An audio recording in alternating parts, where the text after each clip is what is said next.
अवधूत चिंतन श्री गुरुदेव दत्त. श्री स्वामी समर्थ. तुम्हा सगळ्यांचं स्वामी श्रद्धा यूट्यूब चॅनलवर खूप खूप मनापासून स्वागत. स्वामी कृपेने तुमचा आजचा दिवस शुभ जाओ. स्वामी महाराज तुमच्या सर्व चांगल्या इच्छा पूर्ण करोत, हीच मी महाराजांनी प्रार्थना करते आणि आजच्या व्हिडिओला सुरुवात करते. तर बघा, गुरुक्षेत्र पारायण बरेच ताई दादा दत्त जयंतीनिमित्त गुरुक्षेत्र पारायण करणार आहेत. प्रत्येकाला पडलेला हा प्रश्न असतो की प्रत्येकाला सुरुवातीला खूप भीती वाटते बघा, की गुरुक्षेत्र पारायण म्हणजे खूप मोठं आहे, त्याचे नियम कडक आहेत, आपल्याकडनं हे पारायण पूर्ण होईल की नाही, किंवा हे पारायण चालू असताना आपल्याला कोणतेही विघ्न येऊ नये, हे पारायण आपल्याकडनं निर्विघ्नपणे पूर्ण करून घ्यावं. यासाठी मी तुम्हाला आजच्या व्हिडिओमध्ये एक छोटासा उपाय सांगणार आहे, जो मी करत असते. असं प्रत्येकाला वाटतं की मी जे हे पारायण करत आहे, मी ही सेवा करत आहे, तर ही सेवा जी काही आहे माझी, ती महाराजाने निर्विघ्नपणे पूर्ण करून घ्यावी, अशी प्रत्येकाची इच्छा असते. आपली सेवा पूर्ण व्हावी, त्याचं फळ आपल्याला मिळावं असं प्रत्येकाला वाटतं. तर ती सेवा निर्विघ्नपणे पूर्ण करून घेण्यासाठी आपण एक छोटासा उपाय करू शकतो, जो मी स्वतः करत असते. तोच मी तुमच्यासोबत आज शेअर करणार आहे. त्याचबरोबर गुरुक्षेत्र पारायण घरात चालू असताना आपल्याला आपल्या घरामध्ये भांडणे का होतात, वादविवाद का होतात, तर या विषयावर सुद्धा आपण आजच्या व्हिडिओमध्ये माहिती जाणून घेणार आहोत. बघा, गुरुचरित्र हा जो ग्रंथ आहे तो साधा सुद्धा नसून एक दैवी शक्तीने भरलेला ग्रंथ आहे. त्या ग्रंथामध्ये इतकी ताकद आहे, इतकी एनर्जी आहे. जो कोणी भक्त संकल्पपूर्वक गुरुक्षेत्र पारायण करतो, त्याची कितीही कठीण इच्छा असू द्या, त्याने जर पूर्ण श्रद्धेने पूर्ण विश्वासाने हे गुरुक्षेत्र पारायण जर पूर्ण केलं तर त्याची ती इच्छा पूर्ण होते. इतकी ताकद या ग्रंथामध्ये आहे की कोणतीही वाईट शक्ती आपल्याला स्पर्श सुद्धा करू शकत नाही. जेव्हा आपल्याकडे हा ग्रंथ असतो, जेव्हा आपल्या घरात हे पारायण चालू असतं, तेव्हा कोणतीच निगेटिव्ह एनर्जी आपल्या घरात सुद्धा प्रवेश करू शकत नाही. इतकी ताकद या ग्रंथामध्ये आहे. हा ग्रंथ साधा सुद्धा नसून एक दैवी शक्तीने भरलेला एक दिव्य ग्रंथ आहे, ज्यामध्ये खूप ताकद आहे. आणि या ग्रंथामध्ये एवढी ताकद आहे बघा, तर त्याच्या प्रत्येक ओव्यामध्ये, प्रत्येक शब्दामध्ये किती ताकद असेल, प्रत्येक शब्दाला, प्रत्येक ओव्याला किती महत्त्व असेल.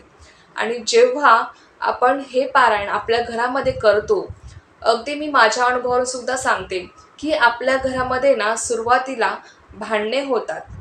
का होतात बघा, बऱ्याच जणांचं हे पारायण सुद्धा पूर्ण होत नाही. बऱ्याच जणांना हे पारायण असं असतं की बऱ्याच जणांचं हे पारायण पूर्ण होत नाही. बघा, हा ग्रंथ इतका शक्तिशाली आहे की बघा, जेव्हा आपण या ग्रंथाचं पारायण आपल्या घरामध्ये करतो, तेव्हा बघा, ज्या काही आपल्या घरामध्ये नकारात्मक ऊर्जा असेल, तुम्ही कुठेही राहत असाल, फ्लॅटमध्ये असाल, तुमचं एखादं घर असेल, बंगला असेल, तुम्ही कुठेही राहत असाल, त्या बघा काही काही जागांमध्ये काही दोष असतात, काही वाईट शक्तींचा सुद्धा वास असतो, काही काही जागा बाधित सुद्धा असतात. प्रत्येक जागा वेगवेगळ्या असतात. काही जागा चांगल्या सुद्धा असतात, काही जागा बाधित असतात, काही जागामध्ये नकारात्मकता असते. म्हणजे काही ना काही प्रॉब्लेम असतो. आणि काही जागा चांगल्या पण असतात. सगळ्याच जागा या बाधित असतात असं काही नाही, पण काही काही जागा अशा असतात की ज्या जागा बाधित असतात, जिथे वाईट शक्तींचा वास असतो, जिथे नकारात्मक ऊर्जा खूप प्रमाणात असते. बघा, जेव्हा आपण आपल्या घरामध्ये गुरुक्षेत्र पारायण करतो ना, तेव्हा आपल्या घरात जर असं काही वाईट शक्ती असेल किंवा नकारात्मक ऊर्जा जी काही असेल ना, ती आपल्या घराच्या बाहेर पडत असते. जेव्हा आपण गुरुक्षेत्र ग्रंथ हा कधी पण मोठ्या आवाजात वाचायचा असतो. मनातल्या मनात हा ग्रंथ वाचू नका. बघा, प्रत्येकाला कळकळीची विनंती की आपल्या घरामध्ये जेव्हा आपण या ग्रंथाचं पठण करतो ना, तेव्हा हा ग्रंथ मोठ्या आवाजात वाचा. इतकाही मोठ्या आवाजात वाचू नका की शेजारच्यांना त्याचा त्रास होईल. आपल्या घरात आपल्याला ऐकू येईल एवढ्या तरी मोठ्या आवाजात आपण हा ग्रंथ वाचला पाहिजे. जेव्हा आपण मोठ्या आवाजात याचं पारायण करतो, म्हणजे मोठ्या आवाजात जेव्हा आपण ग्रंथ वाचतो, तेव्हा आपल्या घरात जी काही नकारात्मक ऊर्जा साठलेली असते, जी काही वाईट शक्ती असते ना, ती त्या घराच्या बाहेर पडत असते. तिला खूप त्रास होत असतो. तिला खूप त्रास होतो. तिला ते जे उच्चार आहेत, त्या ग्रंथातले जे शब्द आहेत, ज्या ओव्या आहेत, त्या ती सहन करू शकत नाही. आणि म्हणून जी काही नकारात्मक ऊर्जा आपल्या घरामध्ये असते, जी काही वाईट शक्ती असेल, एखादी जागा बाधित असते, तर त्या जागेवर काही वाईट शक्तींचा वास असतो. ती जी काही वाईट शक्ती असेल, ती आपलं हे पारायण पूर्ण होऊ देत नाही. म्हणजे आपल्याला काही ना काही अडथळे आणते ती. कारण की आपण आपल्याकडनं ते जर पारायण पूर्ण झालं, आपण ती सेवा पूर्ण केली, तर तिला या घराच्या बाहेर पडावं लागतं. ती ते आवाज सहन करू शकत नाही. जी काही नकारात्मक ऊर्जा असेल, वाईट शक्ती असो, काहीही असो, तर त्या नकारात्मक ऊर्जेला घराच्या बाहेर पडावं लागतं. ती वाईट शक्ती जी आहे ते आवाज ते शब्द ती सहन करू शकत नाही. म्हणून ती आपल्याला काही ना काही अडथळे आणत असते, की आपल्या सेवेमध्ये, की आपल्याकडनं ही सेवा पूर्ण होऊ नये. म्हणून आपल्या घरामध्ये क्षुल्लक कारणावरून भांडणे होतात. काहीही कारण नसतं, पण क्षुल्लक काही ना काही कारणावरून भांडणे होतात किंवा आपलं कुठेतरी नुकसान होतं किंवा काही ना काही प्रॉब्लेम आपल्याला क्रिएट होतात. म्हणजे कधी-कधी महिलांना तारीख नसतानाही मासिक धर्म येतो. काही ना काही प्रॉब्लेम ती आपल्याला क्रिएट करते ज्याच्यामुळे आपलं पारायण पूर्ण होऊ नये. याच गोष्टीमुळे आपल्या घरामध्ये भांडणे होत असतात. म्हणजे ती काही नकारात्मक ऊर्जा जी आहे ना, ती आपल्याकडनं ती सेवा पूर्ण होऊ देत नाही. आपल्याला काहीतरी त्रास होतो. प्रत्येकाला होतं असं नाहीये. प्रत्येकालाच होईल असं नाही.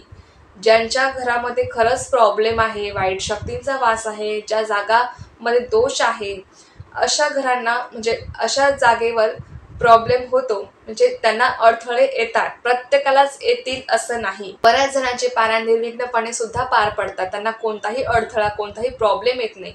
पण काहींचं खरंच असं आहे, की त्यांनी गुरुचरित्र पारायण सुरू केलं, की त्याआधीच त्यांना काहीतरी एकतर सूतक येतं, विटाळ येतो किंवा पारायण चालू असताना त्यांना काही प्रॉब्लेम होतो. त्यांचं ते पारायण पूर्ण होत नाही.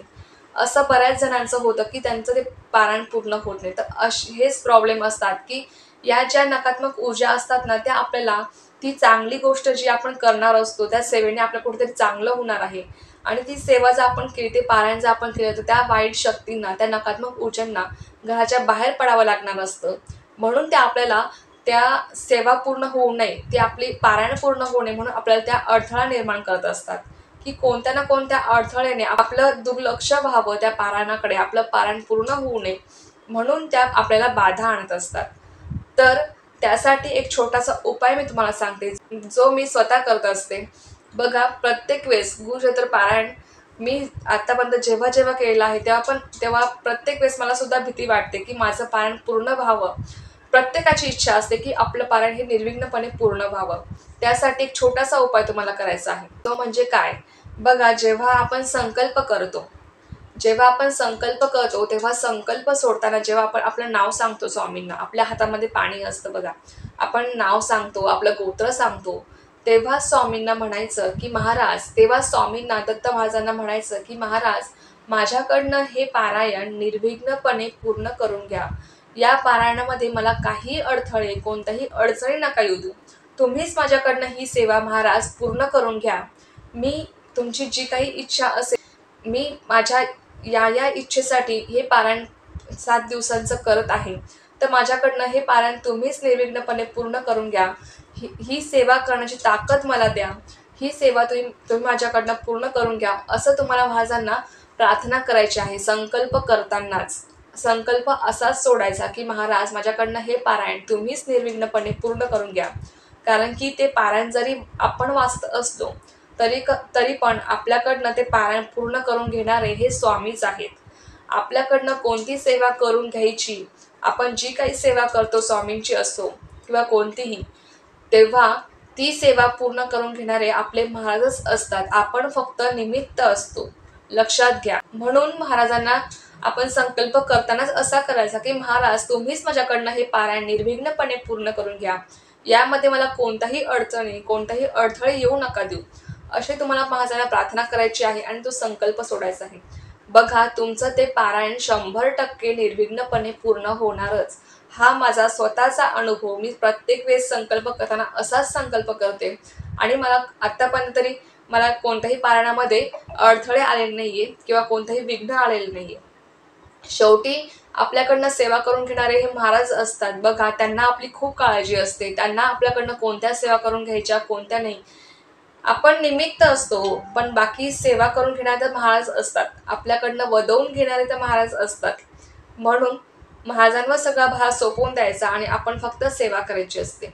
तर अशा पद्धतीने तुम्ही संकल्प करा, जेणेकरून तुम्हाला तुमच्या पारायणामध्ये कोणताही अडथळा येणार नाही आणि तुमचं पारायण निर्विघ्नपणे पार पडेल. बघा, जेव्हा तुम्ही गुरुचरित्र पारायण करायला बसणार ना, तेव्हा ग्लास भरून पाणी घ्यायचं किंवा तांब्या भरून पाणी घ्यायचं. जेव्हा तुम्ही पारायण वाचणार तेव्हा ते तांब्यात पाणी भरून ठेवायचं, आपल्या जवळच ठेवायचं, जेणेकरून तुम्ही जे पारायण वाचणार त्याचं ते तीर्थ तयार होईल. कारण की आपण जे शब्द उच्चारतो ते शब्द त्या ज्या पाण्यावर पडत असतात आणि ते पाणीसुद्धा अभिमंत्रित होतं, ते एक तीर्थ तयार होत असतं. आणि ते जे काही पाणी आहे ते घरातले सगळ्या सदस्यांना तुम्ही प्यायला द्या, तुम्ही स्वतःसुद्धा प्या.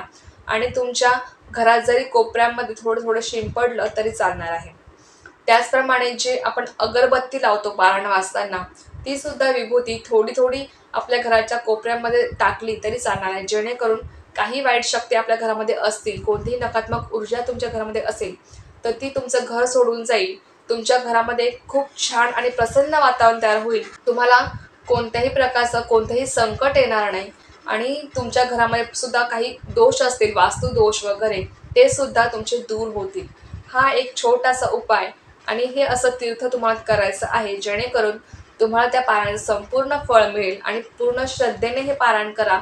सगळ्या भक्तांना माझी नम्र विनंती, जेव्हा गुरुचरित्र पारायण आपल्या घरामध्ये चालू असतं तेव्हा दिवसभर जेव्हा तुम्हाला वेळ मिळेल तेव्हा दिगंबरा दिगंबरा श्रीपाद वल्लभ दिगंबरा या मंत्राचा जप करत राहा, किंवा श्री स्वामी समर्थ या मंत्राचा जप करत राहा.